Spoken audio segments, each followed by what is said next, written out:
Mening şunday prinsipim var, eğer men çıkıp efiri açıp zat edip geplep başlasam, bire nemeni yaman göremen. O yallaklık edip yaxşı görmek yenne neme. Akma ak, kara mı kara, mende şu neme. Men bir uğra süremen, diktatoriyem süremen, inab opozisiya men dep duranlar yem süremen. Men şonday dep geplep başlasam, bular sırası ana.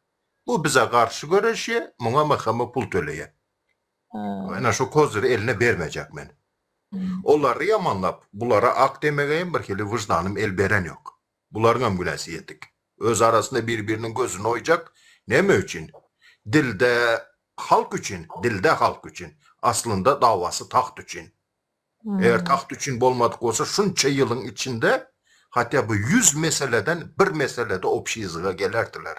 99 temasına karşı çıksın birbirine malades. Hatta bir temada hovayla şulaydanın doğru yine şurada men seni koldacak deyip birbirini taparttılar. Значит buların var aladası taht için. Bakana o halkı günde halkı kurtarmalı, zat etmeli. Aslında tahta yetmeli. 100%.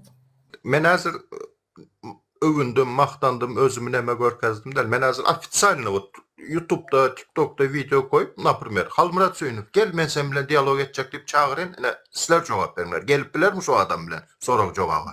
Men bilen sorak cevap etmeye gelip biler mi? Gelip bilmez. Saparıklıyımov gelip biler mi? Gelip bilmez. Murat Kurbanov tak blog edip meni görmese şart. Takже duyacağım şunun yalı. Nem için? Потому что öňünde neudobny sorakların koyulacağına gözü yetip durşoların.